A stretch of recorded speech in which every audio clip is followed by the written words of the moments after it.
So tell me about your first time entering the courtroom or your first trial, whatever.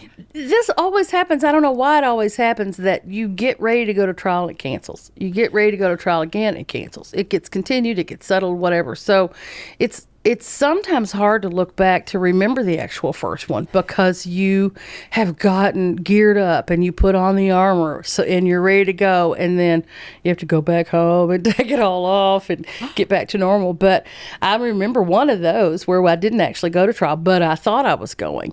And I had been I worked at Evans and Dixon when I first started. It was a humongous litigation force back then.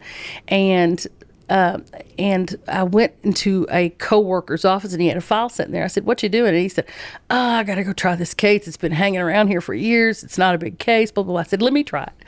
And he looked at me and he said, "Do you want to try it?" I said, "I absolutely want to try it."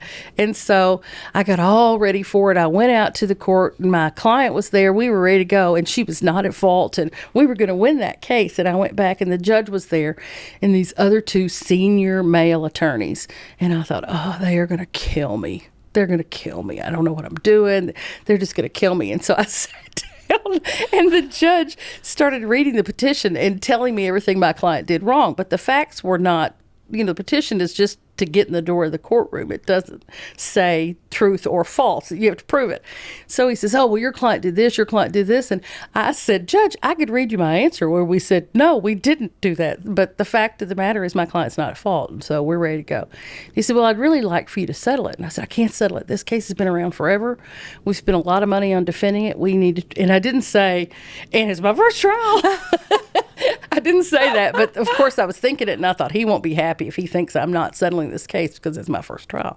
So he keeps beating on me about it, and I thought, well, this is unusual, but whatever, I'm ready to try the case. And I just kept nicely saying, well, I'm ready to try the case. He looked at the two senior attorneys, and he said, "Sorry, guys, I can't get her to give in." The plaintiffs didn't show up, so it was going to be dismissed. They didn't tell me that. They just faked it and said, let's take her and we can knuckle her under, I'm sure, and she'll give in and we'll get this case settled. But that didn't happen. So that was the first time I got ready really to go to trial. And my first time in trial, oh gosh, dog, you think you know what you're doing when you go and you don't. And I think my very first trial, I think back and I come up with a different, I forget sometimes which one was actually the first, but the actual first was in the city of St. Louis, and it was with a man who was old even at that time, and he was the most gentlemanly opponent I could ever have had.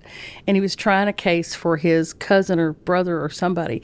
And his name was Richard Dempsey. He was from Franklin County. And I loved him, Dick Dempsey. He's gone now, but he was a great mentor to me through my career, especially on how to act when things are stressful, because he was always such a good gentleman.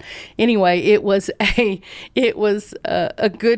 funny. And he knew he couldn't make his case because he didn't have an expert witness, but I was too stupid to know that. so we tried the case. We picked a jury. We had a great time. Halfway through, you file at the end of the plaintiff's case, you file a motion saying he didn't prove his case and here's why, and I did that.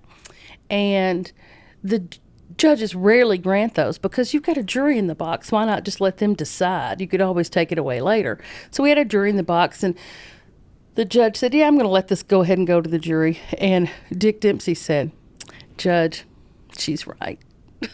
He said, "You got to just dismiss it because I didn't prove my case." It was the funniest thing. And so they did. And so I was always able to say I won my first case, not because the judge granted it, but because the other attorney just said, "Oh, yeah, never mind. I'm going home." It was really That has funny. to be. It was a great way to start a career. Yeah, after that, you're like, all right, this is how these go. Okay. That's right. That's right. It took me a couple years to realize, though, that didn't ever happen again.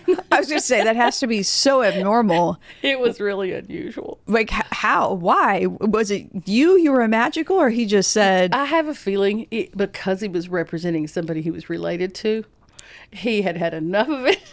He knew they didn't really have much of a claim.